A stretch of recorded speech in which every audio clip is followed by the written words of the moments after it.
El jabalí de color rojo Odicto iba a tener un hijo. Con cada parto de enjándula, un aire solano sacudía con furia los árboles. Aquella noche primaveral de 1936, el viento destemplado arrastró mucha tierra y cubrió de polvo las hojas de los chopos de la ribera. Aunque a simple vista no pudo apreciarse, los árboles de hojas asfixiadas se curvaron lentamente hacia el agua hasta remojar las copas. Odicto paseaba bajo aquel dosel terminando de roer el hueso de un albaricoque, tan absorto que no percibió siquiera que la vereda había perdido el resplandor nocturno del cielo. Los partos le abducían el espíritu. Entre abortos y niños nacidos sin pulso, tanto él como su mujer, María, habían presenciado más muerte que vida. Dicho así, parece como si el matrimonio no hubiera podido engendrar descendencia. Nada más lejos de la realidad. El hijo que esperaban iba a ser el octavo. Hola a todos, bienvenidos a Paredro, el podcast de libros, autores y demás actores del mundo literario. Mi nombre es Camilo Hoyos. Ustedes saben que hay novelas que son viajes y hay viajes que terminan convirtiéndose en novelas. Hoy vamos a hablar sobre una que cubre estas dos premisas. David Uclés pasó 15 años escribiendo en la península de las Casas Vacías, para la cual recorrió más de 25.000 kilómetros y atravesó pueblos, consultó archivos, divisó paisajes y escuchó voces que conforman la geografía emocional de la Guerra Civil Española. El resultado no es solo una obra monumental de más de 700 páginas y decenas de personajes, sino un testimonio literario que entrelaza la épica y lo íntimo, la documentación histórica y la imaginación fantástica, el dolor y la belleza. En esta conversación hablamos del coraje de narrar lo no vivido, de cómo lo fantástico permite nombrar lo innombrable, del realismo mágico como herencia y como herramienta, y como seguramente ustedes no lo han escuchado, y del desafío de construir lo que él denomina un Macondo íbero, donde la memoria no se petrifica, sino que se transforma. Hablamos de mapas en la pared, de músicas como de ritmos narrativos, y de cómo el archivo puede convertirse en arte, y de lo que significa escribir una novela que ha sido celebrada en España y fuera de ella, con múltiples ediciones, traducciones en marcha y premios como el Cálamo al libro del año 2024 y el Premio Andalucía de la Crítica 2025. Es una conversación sobre literatura, verdad y libertad, y sobre lo que la imaginación todavía puede y debe hacer por la memoria. David Uclés nació en Úbeda en 1990, es escritor, músico, dibujante y traductor, autor de las novelas El llanto del león, que fue Premio Universidad Complutense 2019, Emilio y Octubre en 2020, y La península de las Casas Vacías. Su obra se caracteriza por mezclar el realismo mágico con el rigor histórico y una fuerte dimensión lírica. Además de ser escritor, es músico autodidacta, toca la guitarra, el acordeón, el piano y el arpa y ha vivido durante años de la música callejera en distintas ciudades europeas. No olviden que este capítulo viene gracias a nuestra alianza con Confama, la Caja de Compensación Familiar de Antioquia, Bibliotecas Confama, 50 años tendiendo puentes entre los tiempos. Y este capítulo, como todos los anteriores, ha sido editado y producido por Natalia Latorre. Bienvenidos. David, en primer lugar, bienvenido a Paredro. Bien hallado, muchas gracias. David, quiero arrancar tu novela La península de las Casas Vacías. Es una novela de la que se ha hablado mucho. Llevamos tiempo hablando por su dimensión, por sus propósitos, pero quiero arrancar preguntándote por lo superlativo que hay detrás de esta novela. Una novela que te toma 15 años escribir, una novela que te permite recorrer 25.000 kilómetros a lo largo y ancho de la península y además una novela de 700 páginas. ¿Cómo confluye todo esto ahora que vas a la calle, te hablan de la novela y que estás acá con nosotros y te estamos preguntando? Sí. Pues nunca fue la intención hacer ese viaje, ni un libro tan extenso, ni dedicarle tanto tiempo. Fue el resultado de muchos no editoriales. Yo empecé a los 19, a los 21 ya intenté publicar lo que había escrito, pero me decían que no, lo aparcaba un añito, lo retomaba y así sucesivamente durante 15 años. Entonces digamos que he escrito la novela con una herramienta y es junto al tiempo, ¿no? El tiempo es el que me ha dado la oportunidad de poder transformar, metamorfosear tanto una novela que en origen solamente iba a narrar un Macondo íbero y que finalmente pues narró toda la guerra civil, pero sin querer. Como te imaginarás ya, el Macondo, y que está también en tu edición, el Macondo Ibero, vamos a preguntarte, porque desde Colombia te estamos preguntando, entonces, ¿cómo no? ¿Verdad? Pero hay algo que me interesa anterior, porque creo que estos ya son dispositivos que vas a utilizar para contar una historia. Lo principal es Guerra Civil Española. Normalmente uno piensa, hay cierto hartazgo frente a temas históricos y que hay generaciones que, no digo que superan, pero que decide tomar otros caminos en vez de volver sobre tantas novelas. A mí se me viene Lanzas herrumbrosas de Juan Bennett y Volver a esa región, muchas cosas así como mucho. ¿Por qué no nos cuentas un poquito desde tu generación cómo surge este interés por volver sobre la guerra civil? Luego te preguntaré por la utilización del realismo mágico. Me interesa solamente una relación con lo histórico. No quería narrar la guerra porque no la viví y tampoco la conocía porque no me la enseñaban en el colegio ni mi familia se hablaba de ella. Entonces, ¿por qué iba a querer narrar la guerra? Tampoco soy yo una persona a quien le guste mucho los temas belicosos y demás. ¿Qué pasa? Que a mitad de camino, a los 7 años de haber empezado ese Macondo, me doy cuenta de que no estoy dándole contexto al libro, de que aunque las historias que narro ocurren en los años 30, no sé nada de cómo era el contexto sociopolítico de los años 30 en España. Entonces voy a la librería y a mi librero de cabecera le digo, dame una novela, ojo, una novela, no un ensayo, porque no tengo tiempo ni gana ahora.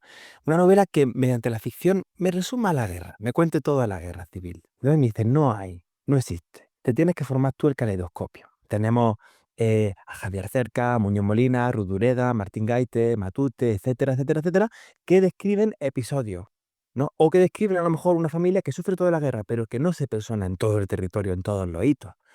Entonces en ese momento es cuando tomo dos decisiones. La primera, pues para informarme, tengo que leer todo eso. Y empiezo a leer muchísimas cosas sobre la guerra y también ensayos sobre la guerra. Pero por otro lado, como tenía el horizonte editorial era tan amplio, yo pensaba que nunca iba a publicar, pues dije, ¿y si intento hacer yo esta idea cervantina, quijotesca, descabellada, de narrar en un solo tomo con los mismos personajes toda la guerra civil, ¿no? Y empiezo a estructurar y digo, "Oh, pues sí, es posible, con tiempo es posible". Y ese fue el origen, ¿no?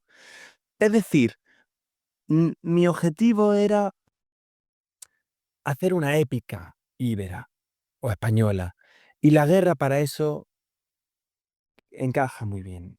Es decir, yo quería escribir un libro que te llevara por toda la península, por todas sus provincias, por muchas de sus costumbres. Y para ello, la guerra me parecía un tema que era idóneo. Y así surgió.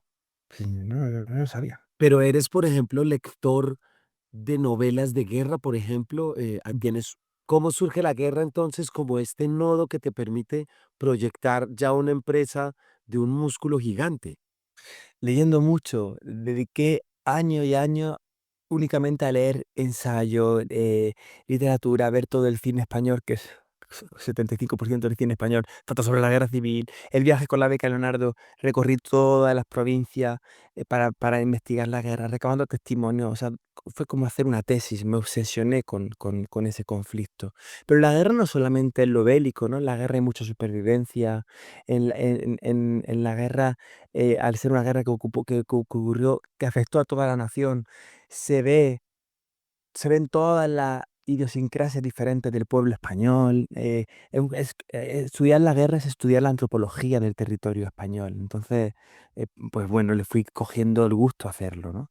Hay muy pocos episodios dedicados únicamente a la batalla como tal, a esa umpía que se ven de las películas del hombre yendo a luchar con los ideales puestos. No, son personajes anónimos, personajes de campo, a quienes le afecta el horror y la crudeza de un conflicto sin sentido, ¿no? Eso es lo que intenté plasmar. Pero bueno, uno va haciendo al oficio. A mí me gusta ver el oficio del escritor como el de un fotógrafo. El que está un día en su despacho y le dicen, oye, tienes que irte a cubrir tal cosa, aunque no seas especialista, pero cúbrelo. Pues un poco el oficio del escritor. Me dieron una beca, por ejemplo, a Barcelona hace unos años para escribir una novela sobre Barcelona. Nunca había estado en Barcelona. Y estoy escribiendo una que llevo ya tiempo sobre Barcelona, ¿no? Pues no sé, creo que esa versatilidad la aprecio, en mí y me gusta ese reto, ¿no? De decir, vas a escribir sobre eso, aunque no tengas ni idea. Ahora tienes que investigar y que ponerte a ello. Es muy interesante, David, esta postura y muy necesaria, me parece, porque sí estamos viviendo épocas en las que parecería que si tu experiencia física y personal no pasó a través de un trauma, no tienes derecho para escribir sobre él. Eso me han dicho, ¿eh? Hace poco en una conversación con una escritora, no diré su nombre, pero me echó en cara delante de mucha gente que no se podía escribir sobre una herida si no la habías vivido. Digo, entonces nos cargamos el total de la literatura y bueno, y aparte es que necesitamos escribir sobre lo que pasó, sobre todo cuando hay, mira, cuando hay dos españoles que piensan diferente de lo mismo, ¿no? O muchos españoles que piensan diferente de lo mismo. Antes de ayer en Dinamarca, en Copenhague, que estuve allí presentando, me preguntó un lector en la embajada, dijo, ¿has intentado escribir el libro para contentar a todos? Digo, no, digo, porque si hubiera intentado contentar a todos, tendría que haber escrito historias que se contradicen, porque aquí en este país coge a uno, a otro y a otro y los tres te defienden cosas con muy buenos argumentos de realidades totalmente distintas, ¿no? Entonces, no quise contentar a todos, quise contentar la historia, quise ver lo que ocurrió de verdad y contrastarlo y ponerlo, no contentar a todos. Yo creo que eso es muy importante y es algo que yo valoro mucho porque mira, si tienes una autora que te dice eso y no te habla de, que me muero las ganas de saber quién es, pues no nos vas a contar, no te habla de no escribir un proceso histórico, te habla de no escribir sobre una herida.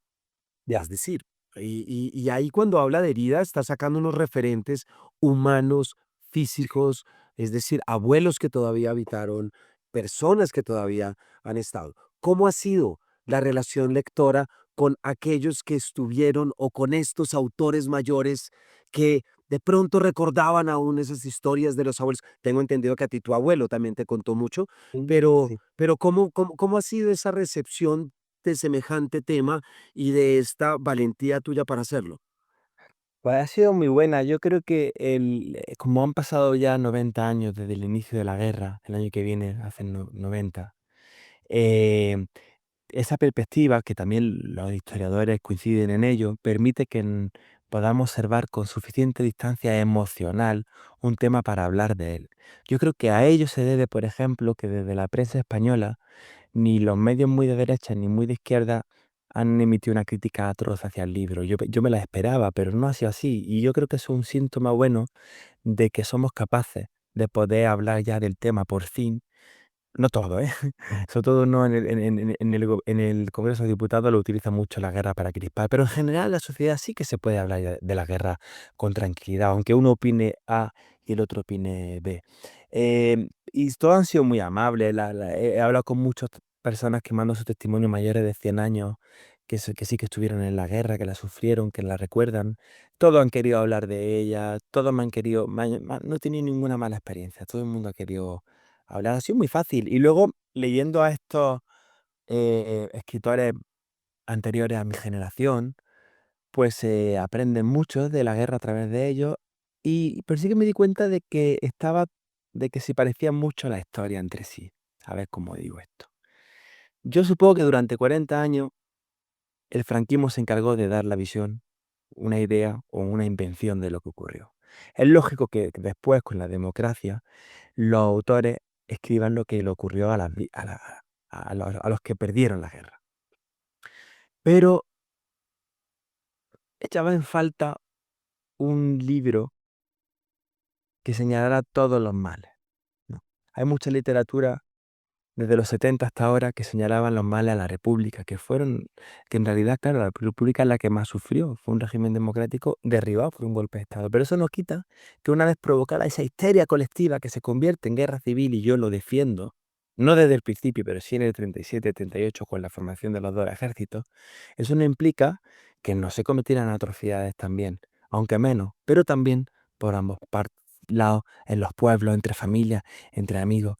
Y bueno, pues yo creo que, o sea, me han enseñado mucho, pero a veces he visto que se parecían bastante en el patrón estos escritos sobre los que he ido leyendo, ¿no? Y además creo, fíjate que la necesidad de que muchas generaciones puedan visitar sucesos históricos anteriores a los que vivieron, permiten ventilarlos y verlos desde otras perspectivas y sacar otras conclusiones, como esta que acabas de dar. Claro que fue la República, pero la República también hizo cosas porque estábamos en guerra, porque se estaba en guerra, es decir, y, y ya se dice sin algo que te quiero preguntar a ver si lo has sentido, exento de fanatismo.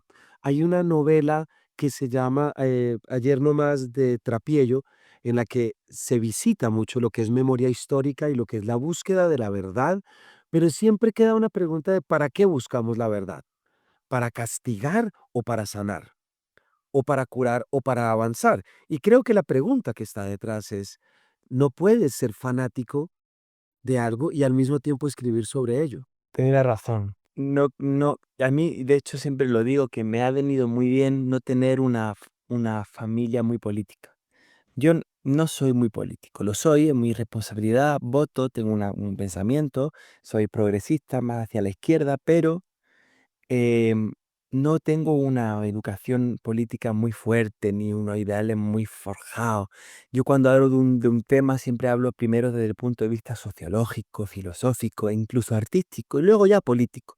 Y no me vengan con esto de que todo es política. Bueno, si nos ponemos así, hasta cocinar es política. No, me refiero a la política institucional, a citar a los políticos, a decir, hay otras vías para hablar de los problemas que nos rodean. Estamos demasiado obsesionados solamente por hablar desde el punto de vista político. Entonces no he sido fanático de la política, y entonces eso me ha permitido poder enfrentarme al tema con total libertad, es decir, a ver qué pasó. Y lo que pasara, lo contrasto y lo pongo. Y siendo más de izquierda, sí que me han dolido muchas cosas. Claro, cuando cometía mal a la extrema derecha, pues digo, me lo esperaba. Pero cuando de repente alguien de izquierda con que simpatizaba, él la liaba, pues ¿qué hacía? Pues me sentía mal, pero lo ponía. No, no, no, no, no, no, ya ni voy a hablar con esas personas, por Dios, si pasó hace un siglo. David, tengo una tentación tremenda de hacerte una pregunta que de pronto es muy de manual, y perdóname, ¿no? Sí. Pero, ¿qué conoces y qué sabes ahorita de tu país y de tu historia que antes no supieras? Es un país muy lindo, yo creo que un país que, pese a todo, sí que se quiere entre sí, se tiene amor, es hermanado, se parece más de lo que uno piensa. Yo, yo veo que somos menos diferentes de lo que pensamos. Tenemos muchas riquezas culturales, lingüísticas, pero luego somos bastante parecidos y lo que nos diferencia a veces también nos une. Yo he encontrado mucha hermandad al viajar, he ido a todas las provincias, he escarbado en las costumbres de cada región, y si bien yo lo nombro un país de países y me gustaría que fuera un estado federal, para darle más independencia a nivel cultural, de la enseñanza y demás a cada región, pero luego el ser, que yo digo íbero porque meto Portugal, los íberos somos muy parecidos al final. Y te lo digo también porque vivió en Francia, en Alemania, en Inglaterra, he viajado mucho y lo he notado, lo he notado. Entonces, bueno, este viaje me ha descubierto que somos más parecidos de lo que pensaba. Y que tenemos un mal, que sí que creo que está un poco en nosotros, pero bueno, un mal común a otros países, que aquí primero opinamos y luego escuchamos. De ahí viene ese odio entre nosotros que dicen, yo creo que viene de ahí. Primero di tú lo que piensas, ¿no? Ahí, por ejemplo, en cuanto al arte, yo que toco en la calle y que me gusta la música en la calle y demás, eso lo he notado siempre. Aquí en Andalucía, bueno, en Andalucía soy andaluz, en Andalucía saca la guitarra y está tocando en la calle, se te ponen cuatro alrededor, te hacen las palmas, jiji, jaja, y mucha risa, pero la gorra vacía, ¿no? Y luego, pero cuando tocaba en Alemania, todo muy respetuoso y la gorra llena, por ejemplo. Eso es así, eso es así. Entonces, es un país donde el arte se comparte y se hace parte y forma parte de uno y se exterioriza. Y eso, pues bueno, pues tiene sus cosas buenas y sus cosas menos buenas. Y la cosa mala que digo, sin perder el hilo, es que nos gusta mucho expresar y decir, y menos escuchar. Suena muy bonito. Ahorita te voy a preguntar, pero es que quiero aprovechar que acabas de hablar de la música. He leído y tengo entendido que eres músico, viviste 15 años de la música tocando en Santiago, ibas y tocabas en los andenes en París y donde estuvieras. Acordeón, tengo entendido, David. ¿Cómo entra la música a ayudarte a calibrar esta arquitectura narrativa? ¿Entra de alguna forma? Entra de forma inconsciente, supongo, porque al final la música es ordenar cosas en el espacio, pero ordenas, aunque parezca algo abstracto. Y la musicalidad, cuando compones canciones o cantas, tiene el ritmo por dentro y demás. Entonces yo creo que al final, a la hora de construir las frases, las habré encajado de una manera más plácida que no siendo músico. Hace poco me dieron el premio de la crítica andaluza y una de las críticas del premio del jurado, Remedio, me dijo, David, no te imaginas la de endecasílabos que tiene tu libro. Qué bonito. Yo le dije, ¿qué era un endecasílabo? No me acuerdo si eran 7 o 8 sílabas, por ser muy poco académico. Y ya 11, 12, vale, pues se ve que hay mucho. O sea, que bueno, que a lo mejor sí que tiene una relación, ¿no? Sí que tiene una relación. Hay una sensibilidad es inexplicable cuando canta y transmite y ve al otro. Hay algo ahí que sí que se comparte en todas las artes, ¿no? De intentar capturar la belleza y encerrarla en un momento, en una melodía, en una página. Esa ha sido mi filosofía mucho tiempo, capturar la belleza, viajar, cogerla yo y dársela luego a los otros. No todo el mundo puede cogerse un año sabático y irse 25.000 kilómetros por el país, ¿no? Pues lo hago, pues yo lo hago, recojo las cosas y luego se las entrego al otro para que pueda viajar, ¿no? Yo no me voy a ir a hacer el Interrail este que va hacia Rusia porque con mi arritmia en mis cosas no creo que lo haga. Pues agradezco que otro escritor lo haga, que describa lo que ve y luego viajar con él, ¿no? El transiberiano, ¿no? Pues bueno, la literatura al final es construir viajes para otros. Hay algo en lo que estás hablando, David, que a mí me parece muy bonito, lo que está detrás, y es que tienes la idea de usar la guerra para hablar de la cultura, Mm. no concentrándote en lo bélico, que ahí están todas esas otras novelas, Soldados de Salamina, que tú has mencionado, Rudera, etcétera, etcétera, pero es de pronto ahí ya hay una visión histórica de la guerra en la que se superan los conflictos. Ojo, no se ignoran, porque pues siempre van a estar ahí y está el archivo y tu objetivo no es saltar el archivo. Pero de pronto sí es decir, la guerra nos puede servir para otras cosas, como para ver quiénes somos en la periferia de la guerra. Y ahí me parece que hay algo muy bonito, hay un silencio intencional. Fíjate, no sé por qué llevo pensando algunos días en una novela de Paul Auster que es Brooklyn Follies, que es sobre los atentados, ¿te acuerdas? Y es sobre los atentados, pero nunca se habla de los atentados. La última frase es, y entonces los personajes, bueno, pues no es así, pero la última frase es, los personajes escucharon a lo lejos 2 aviones, y eso es todo lo que habla. Creo que ese silencio es muy diciente. Sí, bueno, quizá en cuanto a la primera parte, el libro tiene 700 páginas y digamos que en la primera mitad no existe la guerra. Ahí empiezo a construir ese Macondo y quiero que el lector vea ya en las relaciones humanas del mismo pueblo si está presente la guerra en el pueblo o no, de dónde vienen esas fricciones. Entonces, esa sutilidad sí que está en la primera parte. Luego ya en la segunda parte sí que ya describo todas las batallas con peros y señales, Guernica, etcétera, el Ebro, Jarama, y demás cosas, ¿no? Pero lo hago de una manera muy alegórica, muy visual, muy expresionista, muy vanguardista. No describo la batalla como una novela realista de a las 7 8 el comandante. No, no, no. Es una cosa pues más sensorial, más sensitiva. Y bueno, pues eso es diferente bueno, se han hecho, se han jugado con los géneros, ¿no? Mira el laberinto de Fauno, por ejemplo. Pero bueno, no es lo habitual en esta literatura ibérica de aquí de la península, contar un tema que es muy sensible para nosotros, que siempre se ha contado de una ficción realista, de repente hacerlo desde un surrealismo, ¿no? Y muchos tenían miedo a que cayera el tema en frivolidad, de que fuera frívolo, porque también hay partes con humor y demás. Pero al final no me han hecho esa crítica, porque yo creo que cuando algo se hace, aunque suene muy kitsch, pero si algo se hace desde el corazón, con respeto, honrando a las víctimas, puedes hacer pasajes con humor, pasajes humor negro con tal, que no pasa nada, ¿no?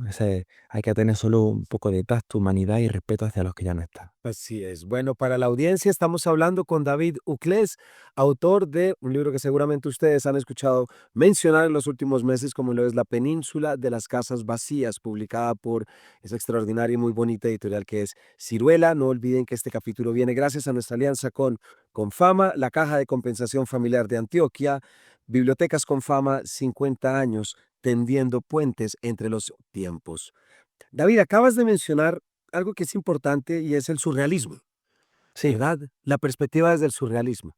Es inevitable pensar también que nuestro realismo mágico, y ya digo del lado de acá, es una adaptación y transformación de lo que es el surrealismo. Lo que me pone la pregunta inmediatamente, fíjate, tenía aquí la edición, tú arrancas diciendo, querida lector, lectora, hace 15 años me propuse escribir un Macondo Ibera, un texto costumbrista que siguiera los pasos de una familia olivarera durante los pasados años 30, basada en los testimonios orales de la mía y que contara toda la guerra civil española desde la Segunda República hasta el exilio, pero deconstruyendo la historia y volviéndola a ensamblar de la mano de Lorca y José Luis Cuerda, de Rushdie y Günter Grass. Gracias a la beca Leonardo, bueno, recorrí el país, que esta es la parte que nos dices acá. sí. ¿Cómo fue tu relación con esta idea de Macondo y con esta presencia a veces tan pesada, como puede ser un realismo mágico garciamarquiano? A ver, que esto es curioso. Lo he dicho en algunos medios. Yo cojo Cien años de soledad a los 18 años. Empiezo a leerlo y digo, a mí me gustaría escribir algo parecido. Entonces a las 20 páginas aparco el libro, no lo tomo. Digo, vale, cuando termine esta novela, que la terminará en un año y medio, ¿vale? Ya me leo Cien años de soledad. Entonces a mí Márquez lo que me transmitió, me contagió, fue la idea de contar la genealogía de una familia, ¿no? El crear una épica con los mismos miembros de una familia y ver cómo afecta los traumas generacionales de tu abuelo, bisabuelo, hijos, nietos, etcétera. Eso es lo que me contagió. Y claro, y el estilo. Y el estilo de poder decir, pues poder jugar con la realidad y distorsionarla y que los demás no se asombren ante ella. Esos rasgos los me impactaron en esa novela, en esa lectura de simplemente 20 páginas. No volví a coger el libro hasta el verano pasado en Santiago de Compostela, que ya lo leí. Entonces, esa es la influencia de Márquez. Fue muy epifánica. No, pero fue muy epifánica y muy mesiánica, porque en realidad no me influyó no me influyó más que eso, pero ya fue suficiente, ¿no? ¿Qué pasa? Que para mí, después de estudiar mucho el realismo mágico, porque también un año dediqué en París a leer únicamente obras en realismo mágico, para ver cómo otras personas narraban la herida reciente de su país bajo cierto velo onírico. Después de investigar mucho, me doy cuenta de que es una necesidad humana, de que no es que Márquez lo inventara, Márquez lo patentó. Es lo que yo digo. Márquez no inventó la rueda, Márquez la patentó. Es decir, Márquez le dio nombre, le dio fuerza, le dio relumbre, honor, hizo que el estilo fuera bien visto, que fuera algo interesante al ojo de la crítica, al ojo de los lectores, le dio vida, le insufló vida, pero no lo creó. Decir que él lo creó es como si dices que alguien creó, que Shakespeare creó la novela negra o el crimen, ¿no? Ya había antes novelas en las que la gente moría y había intrigas familiares con crímenes. La necesidad de contar el trauma de una tierra, con las parábolas, con alegorías, distorsionando la realidad, está desde tiempos inmemorables, desde el Gilgamesh, la Biblia, el Bhagavad Gita. Hay muchísimos textos antiquísimos que deforman la realidad para facilitarle la comprensión al lector, para que esas imágenes oníricas coloridas, deformes, se queden más en la retina del lector. Entonces yo me di cuenta de eso no solamente antes de Márquez ya había realismo mágico, sino que después de Márquez en otros países, sin haber leído a Márquez, no sé si lo leyeron o no, pero no fundamentalmente yo creo, también se creó. Stratis Aviaras en Grecia, Kosinski en Polonia, Olga Tokarczuk en Polonia, Heta Müller en Rumanía, Fulgencia Huella aquí en España, en Asturias, Rushdie en India, Ngugi wa Thiong'o en Kenia, Boris Vian un poco, aunque más surrealista, en Francia. La lista es interminable, en cada país escarba un poco y te encuentras alguien que hizo eso, ¿no? Günter Grass y Edgar Ginzeraz en Alemania, Pirandello un poco en Italia, etcétera, etcétera, etcétera. Incluso podríamos meter aquí hasta a Borges y a Kafka y a Murakami. No es una cosa única de Márquez, insisto, pero él fue, digamos, el que lo hizo tan bien, Márquez, que pues se puede ganar el título de precursor, aunque realmente pero no lo fue, pero bueno, pero es como que enarboló esa bandera fantástica y le dio, una palabra que intentaba que se me saliera antes, no me sale, pero le dio categoría a ese estilo, que muchas veces es un estilo menospreciado. A mí las editoriales me echaban para atrás. Yo he tardado tanto porque las editoriales me decían, no queremos ficción mágica, queremos autoficción, que es lo que se consume de hace muchos años, ¿no? Y él en su día, pues le dio un renombre a ese género que muchas veces los géneros de terror, de ciencia ficción, fantástico, están menospreciados, ¿no? Pero muchas veces no, sigue ocurriendo. ¿Cuántas películas han ganado el Oscar a mejor película de terror? Una, El Exorcista, se acabó. En 100 años casi de historia de los Oscars. O sea, una balanza que espero que poco a poco, con ejemplos como Mariana Enríquez, como Mónica Ojeda, como Laila Martínez, como Irene Sulá, como Luis Mario, poco a poco, lo fantástico vaya cogiendo de nuevo fuerza. Necesitamos lo fantástico en una vida hiperindividualizada. Eso es muy bonito. Ahorita te voy a preguntar por eso, porque no quiero hacerte una última, pero esto de lo fantástico del realismo para la vida individualizada es muy bonito. Yo creo que hay una decisión y dime si estoy en lo cierto, en el que tú prefieres no tú, no tú desde tu escritura, desde cómo te sirve, ¿no? Pero sobrepasar esa figura de García Márquez y que sea desplazada por el concepto de Macondo. ¿Sí me entiendes? ¿Macondo qué es? Macondo, obviamente Macondo es García Márquez, pero es más, Macondo es espacio, familia, tradición, degradación, y eso es ya universal. Sí, y es que es así. Es que has dado en la clave, o sea, lo que acabas de decir en mi tesis es lo que pienso. Pero bueno, no pasa nada, o sea, por tanto, siempre digo Macondo y Vera, pero también puedo, ¿sabes qué? Sí, es como, es lo mismo que he dicho antes, no inventó tampoco eso Márquez, pero le dio una forma muy exacta, muy concreta. Ujú. Entonces, a mí no me afecta que digan que el libro de García Marquiano, por ejemplo, es un honor. Ojalá lo vean esos encuentros y lo digan. Y yo siempre hablo de Márquez. Lo que pasa es que es tan obvia la relación con Márquez que a veces me centro más en realismos mágicos que se desconocen europeos. Es muy obvio lo otro. Pero claro, ya te digo, el mayor, quizás no, el mayor referente que he tenido fue Márquez. Me marcó esa epifanía. Sin esa lectura, fíjate, de solo 20 páginas, no habría tenido todo lugar esa. Hay momentos, te lo prometo, hay momentos epifánicos en los que uno dice, lo veo. Y yo te prometo que a los 19 años tuve un momento de decir, sin haber puesto una palabra, decir, si me da tiempo y no me muero antes, veo la creación de un Macondo Vivero, ¿no? Y eso fue gracias a él. Entonces, claro, en ese sentido es mi mayor referente. Pero bueno, quiero también señalar otros ejemplos porque, porque no se conocen tanto y son igualmente interesantes. Y Mm. luego lo que más me acerca a mi novela con los ejemplos europeos es que Márquez hace una radiografía del espíritu del pueblo colombiano, de sus costumbres, pero más abstracta, sin tener que dar nombre y apellido de personas que jodieron la tierra de Colombia, por ejemplo, ¿no? O de héroes que ayudaron a levantarla. Yo sí doy nombre y apellido. Mi libro se puede leer como ficción histórica casi. Haz una lectura de todos los datos históricos, yo lo he contrastado y lo he puesto con honestidad histórica. Eso se hace más en Europa, de poner personajes que ya existen en la literatura, en realismo mágico, en Pedro Páramo, salvo quizá en la Casa de los Espíritus, sí que ahí está más presente, ¿no? La dictadura chilena y demás, pero yo creo que esa es la gran diferencia y por eso quizás no nombro tanto a Márquez y sí a Günter Grass. Que Günter Grass se ve que la herida de su país está completamente presente con nombre y apellido, suceso en el texto. Márquez es un poquito más abstracto. Es más sobre la idiosincrasia del pueblo colombiano y su lucha, más que con datos exactos. Creo, mi idea. No, no, no, me parece fantástico. Bueno, volvamos y sigamos rizando el rizo. David, hablabas ahorita de la necesidad de lo fantástico o del realismo mágico para contrarrestar una sociedad individualizada. ¿Crees que ese fue un poquito el motivo por el cual recurriste al realismo mágico para escribir una novela sobre la totalidad de la península? ¿En qué momento dices, este es el registro que me va a servir? Antes de responderte a esta, te digo antes una cosa brevemente sobre Márquez. Márquez que hacía esas abstracciones, por ejemplo, acabo de terminar de leer El otoño del patriarca. Describe Es, cómo jode un dictador una tierra, ¿no? Pero de una manera abstracta, podría aplicarse a cualquier dictador es. latinoamericano. Bueno, o europeo. Sin embargo, lo que hizo Vargas Llosa con la fiesta del chivo, eso es hacer, digamos que si mezcláramos las dos saldría lo mío, porque en la fiesta del chivo sí hay una profusión de datos, ¿no?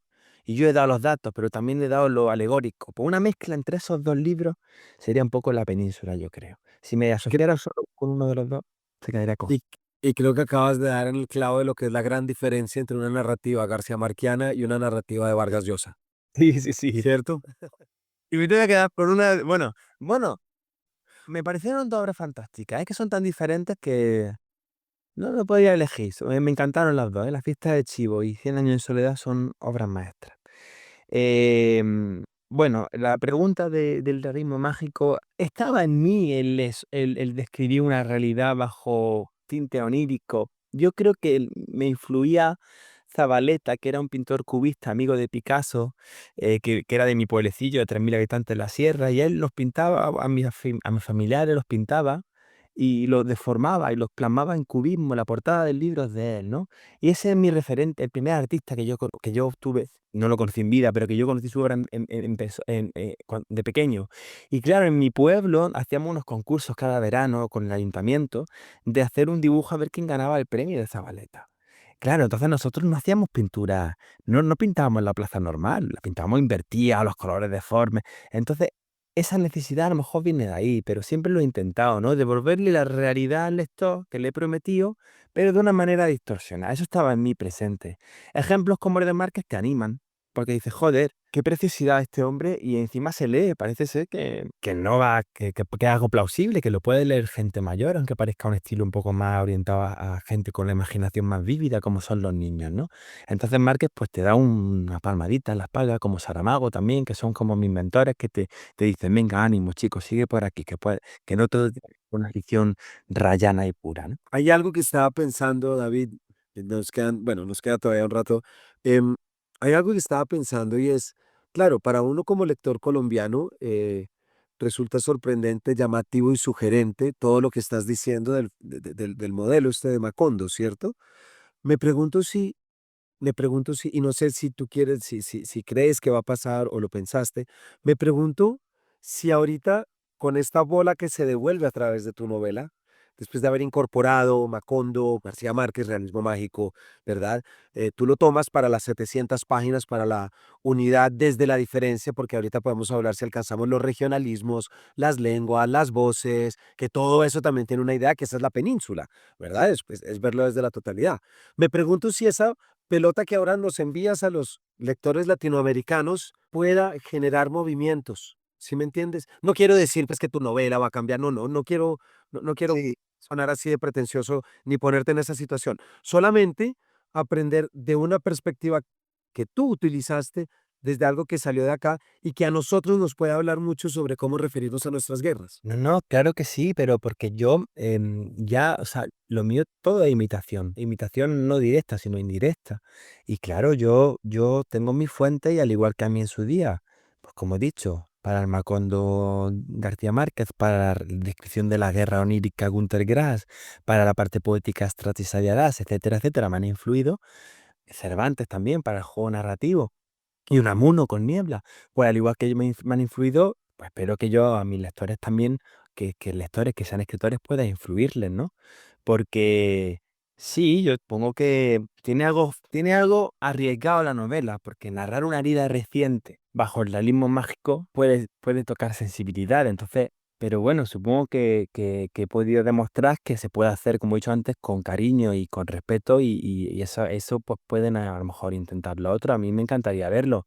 A mí me encantaría, por ejemplo, pues no tengo tiempo ahora para hacerlo y no creo que tenga ganas después de haber narrado toda esta guerra, pero narrar toda la Segunda Guerra Mundial en este estilo, a mí me fascinaría que alguien lo hiciera, ¿no?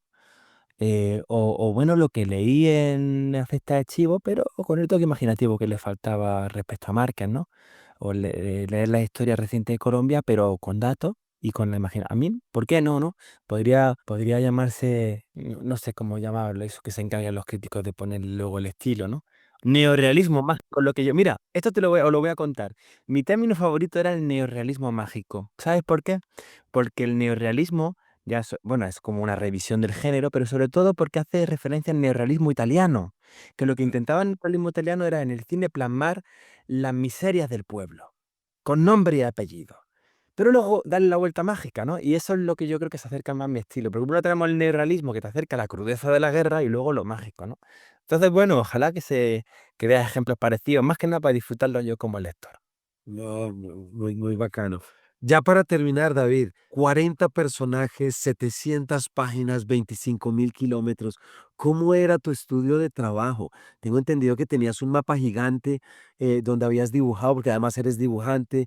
Creo que en Ginebra tenías un mapa gigantesco de esa Iberia. Tengo entendido cuántos post-its, cuántos blocs de notas. ¿Cómo organizaste la cabeza desde la carpintería? Perdón, o sea, todo lo superlativo. ¿Esto solo va a ser vídeo o solo audio? No, puede ser vídeo también, porque también lo pasaremos por el canal de YouTube.